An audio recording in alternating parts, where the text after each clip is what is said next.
La salute dei cittadini è un diritto primario ed è dovere delle istituzioni quello di tutelarlo.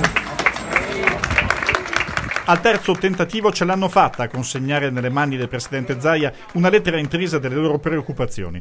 Una delegazione in rappresentanza di più di 1 migliaio di mamme e papà contrari al prossimo avvio dell'inceneritore di Fusina.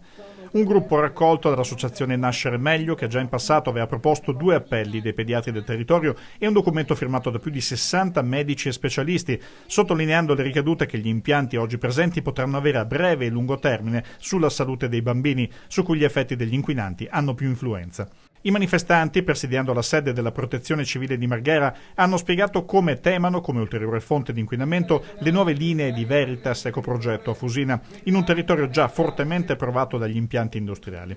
Già da almeno 20 anni ci sono studi che hanno evidenziato uno stato ambientale critico, a cui è associabile un rischio per le concentrazioni di diossine e PCB nel latte materno delle donne veneziane.